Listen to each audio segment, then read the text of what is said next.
Beant Sport wordt mij mogelijk maken door Friesland Lies.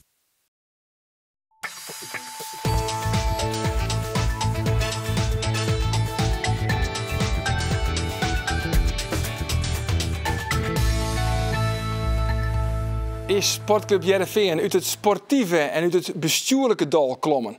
Of verblommen de goede resultaten nog hield dit drie in de crisis? Ik praat erover met de erevoorzitter Riemer van der Velde, interimcoach Foppe de Haan en sportverslagjouwer Geert van Thun. Maar één ding is wis, er is wel degelijk sprake van een Foppe-effect. En dat is echt de laatste keer.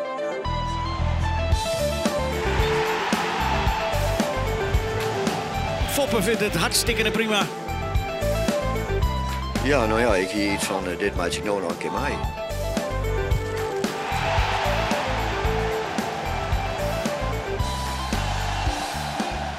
Het Foppe-effect, nou dan moet je toch echt wel van splekken ze staan gewoon, hè. Ja, heren, welkom hier in de studio. 4 wedstrijden, 3 keer winst, nog net verlen. Is het echt het Foppe-effect, Riemer van der Velde? Ja, daar ben ik zeker van dat Foppe daar een belangrijke rol in speelt. Het is wel op een moment dat we er samen wat vervelende jongen hebben, Foppe ik. Dat wijd voortgang. Nou ja, daar had Foppe ik nog geprobeerd om dat te voorkomen. Achter de schermen heb ik begrepen. Nou, en dat was wel vervelend. Maar het Foppe-effect is aanwezig, 100%. Ja, Jo, hebben we nog bezocht om Dwight Lodewegens oer te herrie, om wat langer oor te blijven? Ja, ik heb met hem zitten praten en zei van, nou ja, dit jet ik bij het vak, hè. Het gaat niet altijd goed. Nou ja, maar ik leren om te gaan met winst en verliezen. Hij doet het zo lang mee, dus kom op, trots zetten. Nou ja, dat had ik hem zijn. Ja, maar klopt het dat Dwight Lodewegens in een Jedder-stadion ook al eens een keer zijn hier van, jongens, ik wil er wel mee ophoren, Jedder dit seizoen? Ja, dat wie in dat Jedder-stadion, toen had ik het zin op zijn. Oké. Ja. En toen heeft hij dus gewoon teruggegaan. Ja, en dan komen Jo. En hoe krijg je deze ploeg dan weer in één keer onder praat? Hoe doe je dat? Hoe doe ik dat? Ja. Bekeken praat. Eerst even met Deken praten. Maar dan. En wou daar maar even net meer doorheen. Nee. Dat is een maar ze shotten ik net. Ja, dat weet ik net. Okay. Maar, nou ja, ik ga zijn van wat ik jongen heb op het veld. En wat ik vond dat oors moest. En dan ging het me net maar met name om laten we zeggen, gedrag.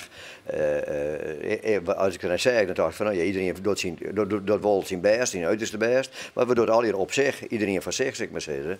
Maar daar ben ik begonnen, ik heel iets afspraakje hulden. Van, nou ja, als je op het veld staat, wat je eigenlijk het gevoel hebt dat je het samen doet. Dat je samen binnen en dat die hoor je, ik helpen wil en je net in de steek laat. Dus, nou ja, en daarbij ophouden met zeuren naar de scheidsrechter fluiten van die en zeker extreem vond. Of met de hand wapperen of zo. Nee, voetballen.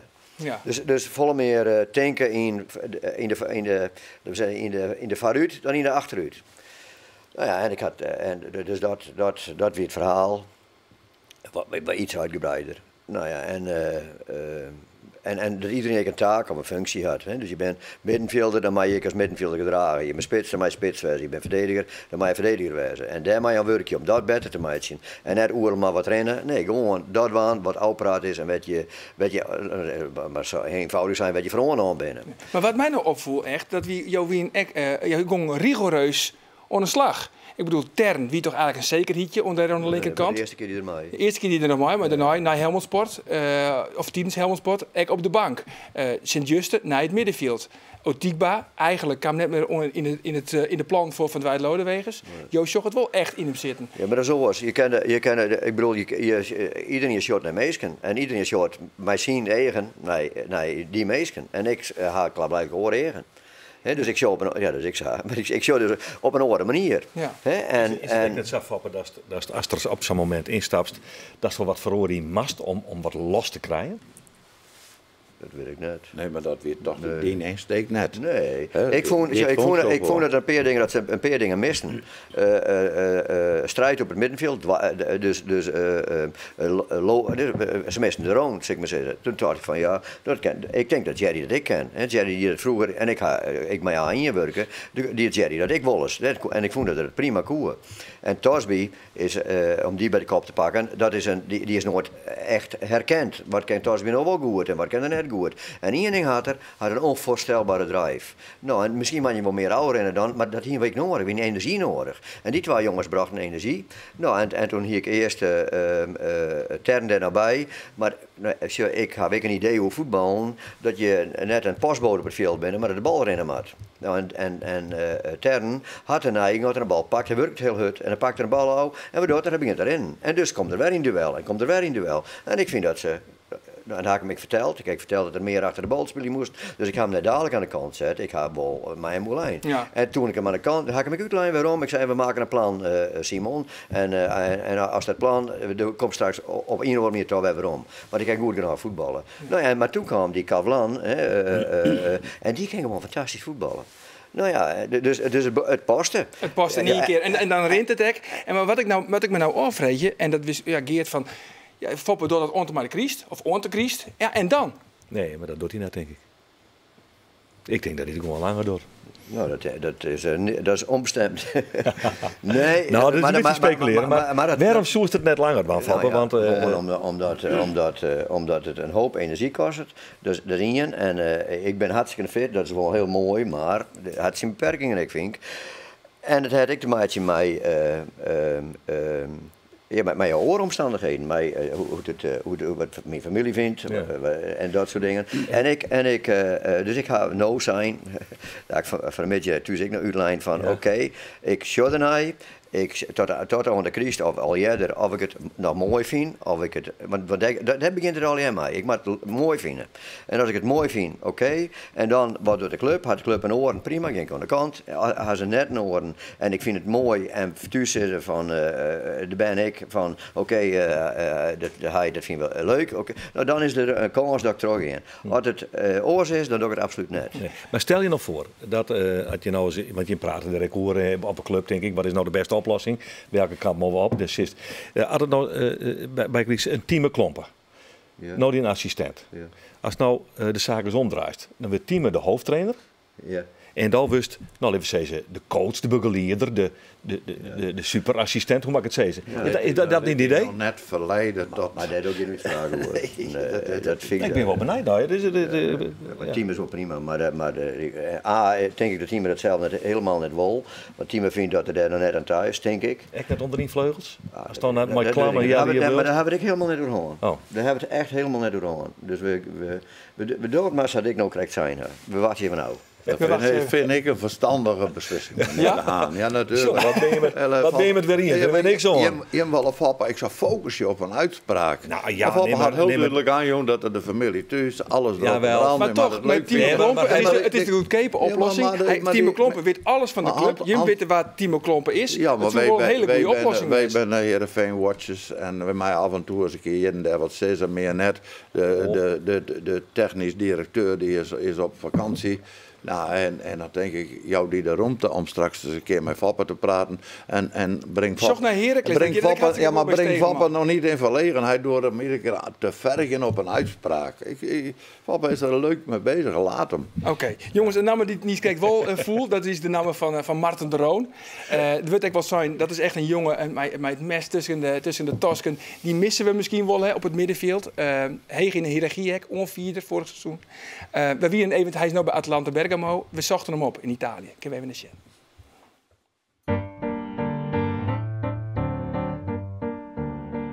Bergamo, een stad in Noord-Italië. Hier op 40 kilometer van Milaan leeft Marten de Roon zijn dream. Sportief gaat het naar Weens. Italiaanse kranten komen superlatieven te kwart de prestaties van de middenvelder te omschreeuwen.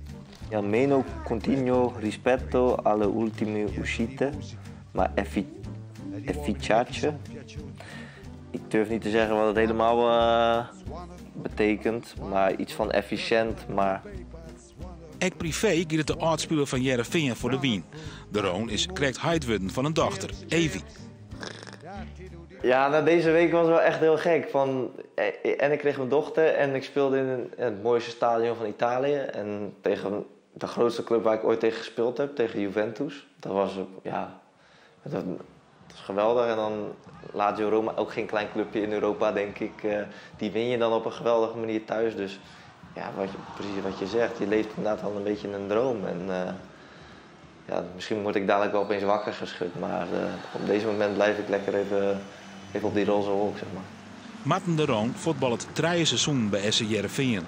Hij is onvierder en had correct zijn contract verlengd. De Roon? Nou, natuurlijk zit hij erin. De Roon jocht hem op een nieuw seizoen onder trainer Dwight Lodewegers. Als hij deze simmer een telefoontje krijgt van zijn zaakwaarnemer. Ik werd gebeld en eigenlijk vroeg Kees Ploegsma vroeg aan mij of ik pasta lustte. Dus dat was wel een grappige manier om te laten weten dat Italië interesse had. Atalanta betelt €1 miljoen aan Heerenveen. En daarmee is de Roon misschien wel de meest verrassende transfer van de Serie A. 15, Marten de Roon. Maar na 12 wedstrijden binnen er geen twijfels meer. De Roon is een vaste weerder bij subtopper Atalanta. Boven dat is hij een betere voetballer geworden. Het is veel meer de focus op van je bent hier voor het voetbal. En in Wolvergaan, Heerenveen was het op een gegeven moment van we gaan hier uit eten en we hebben hier onze vrienden en we kunnen doen het. Waardoor je focus misschien ongemerkt een beetje wel eens van het voetbal afgaat. Natuurlijk richt je op voetballen, maar de andere dingen eromheen. En hier is het echt van, we zijn hier voor het voetballen en we gaan hier genieten, maar dat is wel het main doel. Dus misschien dat, ik voel me daardoor wel sterker en fitter in het veld. Ja, ik voel me gisteren geen 6, laat ik het zo zeggen. Dus, maar goed, dat is mijn mening. Maar goed, ik zal wel even binnenkort met de Gazzetta bellen in mijn beste Italiaans. Ja, Marten de Roon nou dus in de Serie A. Is dat wel een jongen die je hem nog wel broeken kent hier, eigenlijk bij Heerenveen? Ja, iedereen in de Nederlandse competitie die kan volgens mij Marten de Roon broeken. Ja.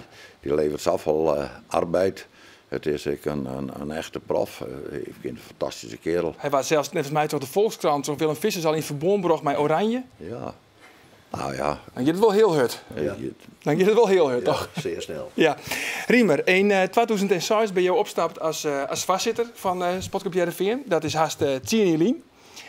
Maar daarna had het bestuurlijk zo nooit echt restig geweest bij Heerenveen. Hoe kan dat nou? Ja, dat is een lang verhaal. We hadden het een kwarte uitzending. Ja. Ik denk dat de betrokkenen die daarbij zijn, daarbij gaan masten. Maar er binnen inderdaad 5 keer is er een oorbestuur aan Zuidwest. Dat klopt. Ja, maar er wordt ook wel zijn terug oren van dat jou de club nooit echt los liet kennen. En dat jouw invloed nog altijd achter de schermen heel groot is. Ja, er zijn 2 dingen. De eerste is weer. Dat ik die club net losliet, want ik ben supporter van die club. Dat zou wel vaker zijn.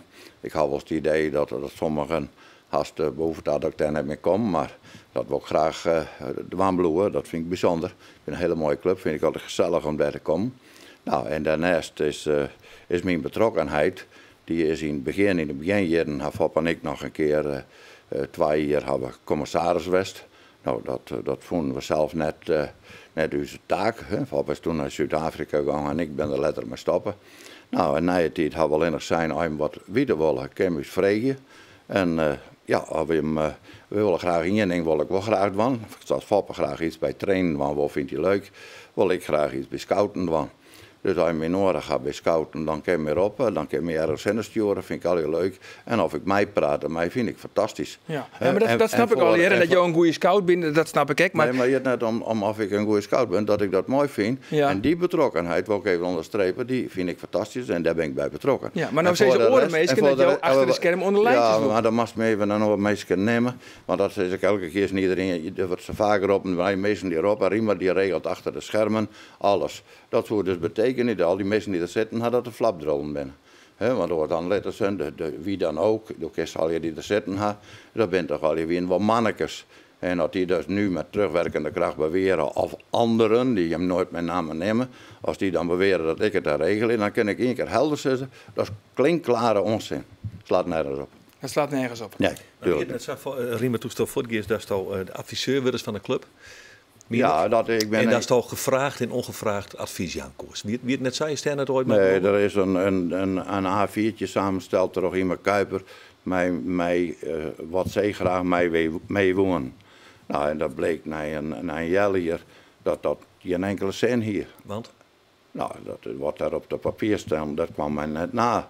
Dus toen heb ik zijn dat ik daarmee stopte. Is die er op het papier dat het gevraagd en ongevraagd dingen? Nee, er staan heel duidelijk afspraken over wat dat bestuur mij mee bespreken, zo ja of nee, als erevoorzitter en als adviseur.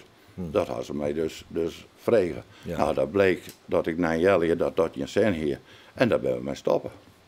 Ja, dat is ik net zo ingewikkeld. Maar daar praten wij nu aan Joggen alleen. Heb ik geen enkele beslissingsbevoegdheid. Dat hebben we mij maar aan eruit praten dat we dat net meer wonen. 2 jaar alleen bij het vertrek van de vorige directie. Hop en ik ben vregen of we beiden plak nemen wonen in de stichtingbestuur. Daar zijn dat willen we net. Daar hebben we geen zin meer aan, dat doen we niet. Als je me u wat vregen, krijg je een antwoord. Ja. En als je me voor scouting wat vregen, je we graag onderwijs. Ingewikkelder is het niet. Nou, en als dan toevallig, ja, en dat is Sint-Wurg, je moet zitten van die zei dat en die zei dat. Maar mensen die erbij betrokken zijn, Hans Vonk zei het net, Foppe de Haan zei het net, de huidige mensen die denk ik in die voortgang binnen, had dat volgens mij net zijn. Dus, nou ja, leven het er aan op horen dat het beeld is dat ontzit en daar stellen wij die dan vragen ja, over. Maar daarom antwoord ik dus dat ik mij daar net in herken. Nee, okay. En dat ik het eigenlijk een beetje flauw vind dat er altijd zijn, ja maar de wet zijn dat. Nou, je bent gewaardeerde journalisten en als ik zeg, kom dan met die man die dat CM zijn had en zet die chinoor mee en die dat dan ik uitlezen kan dat ik me daar ergens mij onfatsoenlijk gedrag of een mening had. Maar we doen het nou rechtstreeks van die. Ja, maar je hebt je mening gebaseerd op geruchten van elders waar je net met de bron komen. Die had de bron net. Je volgt dus verhalen die ergens oorschijnbaar boven water komen. Ja, en daar had ik me dan maar even verdedigen. Ik weet niet alle weekend zit er natuurlijk in de Voetbal International vaak een zeer kritisch stuk. En altijd gaat die vinger dan richting lang waar. En we weten natuurlijk zeker. Dus kijk, zitten er bepaalde mensen achter. Wij weten wel wat dat is natuurlijk. Een Gaston Sporre, Johan Hansma. Mensen die net heel positief oer jou binnen. Nee, maar soort ik wijze dat er een paar mensen binnen die op een gegeven moment uit die club rijden binnen. En waar ik part nog deel aan hier. En die misschien een bepaalde journalist beïnvloed hebben, weet ik volle. Maar je weet dat zelf toch. Je weet het toch zelf, je bent toch regelmatig bellen erop bepalen. Dus dat kan je toch zelf uitleggen. Je kunt een naam toch ook nemen. Joost zei ze ook gewoon achter de schermen van ik look echt net onder lijntjes, ik bepaal het al je net. Nee. Goed. Dus. Ben er trouwens wel dingen die je nou achterom met de wetenschap van nou, dat je zoiets hebt van dat ik misschien ooit wel matten. Ik neem bijvoorbeeld misschien hier wel gewoon langer trok in matten als vastzitter. Nee, maar dat had je in enkele zin.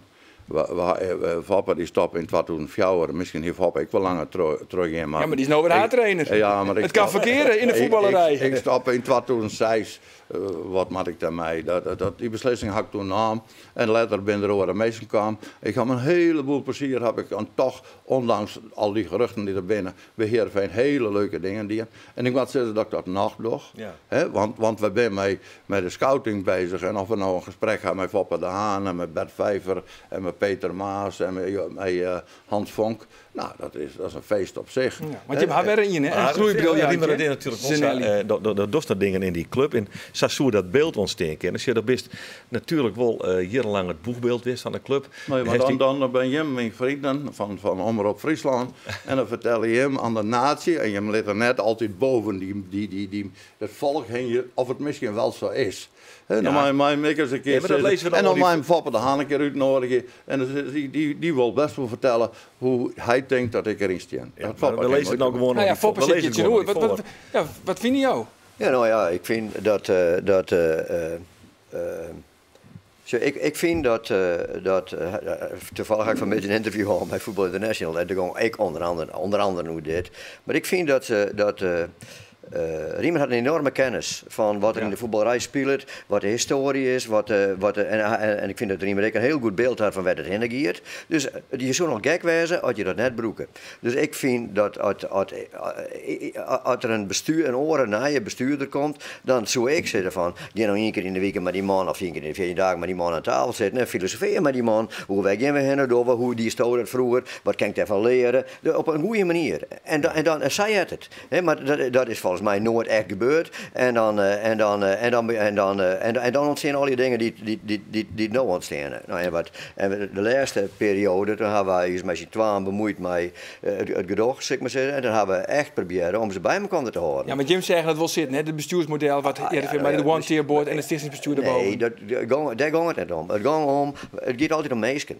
En die meesken hier een dispuut, zeg maar zeggen, hoe wat de ene woorden, wat de andere woorden, en dat communiceren ze net goed met elkaar. Nou, en toen hebben wij met hem gepraat, we zitten met name bij de commissie, zei van, nou, wat vies je nou? He, dus apart met die ene, en toen apart met de oren, en toen hebben ze geprobeerd bij elkaar te brengen, en zeiden van, nou, ga nou eens een keer met elkaar aan tafel, om dingen uit te praten. En je moet overdreven zijn, hè? Je moet er nog een 3 kwartier of zo, want dan is je een periode houden.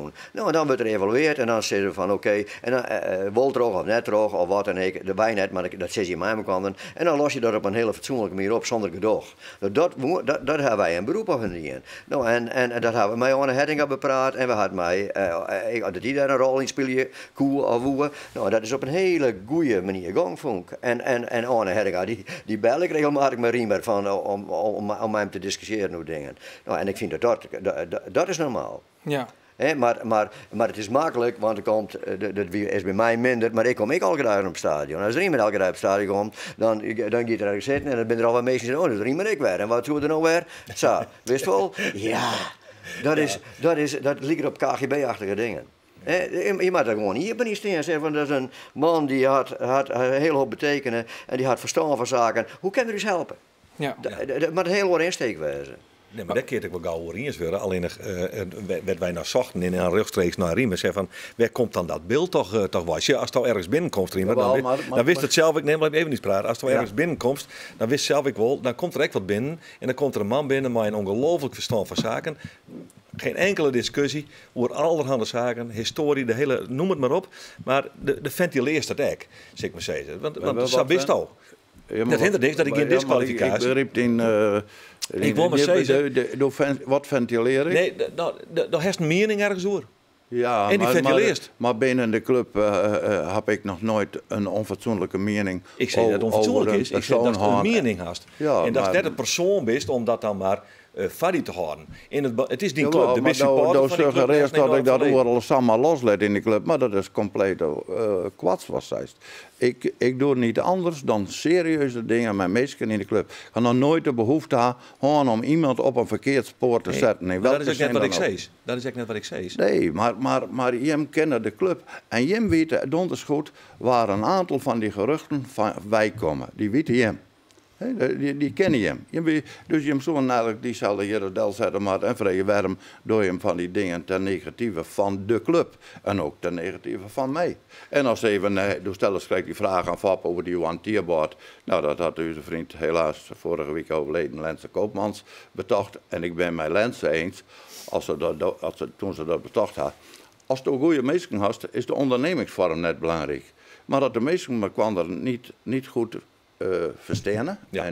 En dat is op een gegeven moment ontstaan bij mensen uit het stichtingbestuur en de one-tierboard. En daarvoor ben ik enorm iets bij, want we vonden het per saldo eigenlijk al wel prima kerels. Ja. En we vinden het heel jammer dat Jelko van der Wiel daarmee stopt is. Want Jelko had er enorm veel aandacht aan besteed. Had ik hier en daar een paar fouten, denken wij ik wel maken. Maar had hier en daar ook fantastische dingen die. Dus de meesten, mij kwam er, als we nog even één ding afmaken. Ja. Dus aan mij kwam er hier dat eerste hier ze een begroting van 5 miljoen verlies. Hier ze terugbracht met 2,5 miljoen verlies. Dat weer een fantastische stap. Dus we gingen een prima eerste jaar gaan. In dat tweede jaar is er wat discussie van, zei ik op commercie en hoe nog een paar dingen. Wie toch wat frictie tussen beide voorzitters dat ontstaan. Nou, daar heeft Fop en ik probeerd met alle macht gesprekken, insneekgesprekken, in lang weer inderdaad en in dingen, om dat probleem op te lossen. Want het is heel jammer dat Heerenveen in deze situatie terechtkwam is.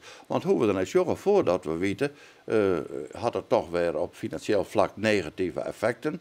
En stel je voor dat we weer terug hier naar 5 miljoen verlies. Stel dat het gebeurt, ik weet het net, daar heb ik geen inzicht in, dat krijg ik net. Maar als het gebeurt, dan had Heerenveen een hele moeilijke toekomst. En als ik nu iets zit over die club, zoek nou een kerel die verbindend werkt, die de saamhorigheid bij elkaar krijgt, die we zorgt dat de breuklijn die door die hele club rent, dat je die eruit krijgt. Maar gelukkig gaan we nog terug op internet, gelukkig. Want hebben we nog tijd voor de quiz, jongens? Of doen we dat op internet? Ja, de quiz.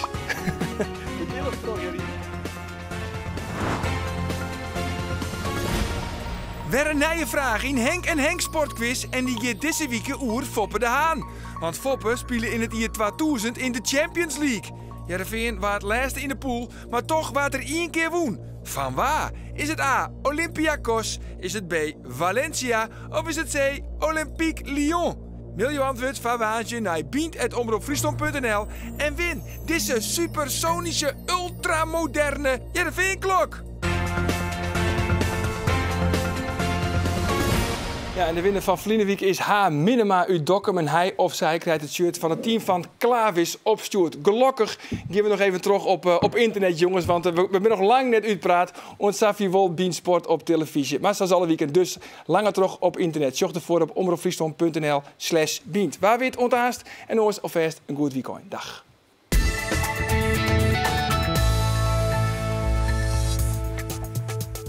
Nou, dat is van het weekend in voetbal. Lekker rustig, hè?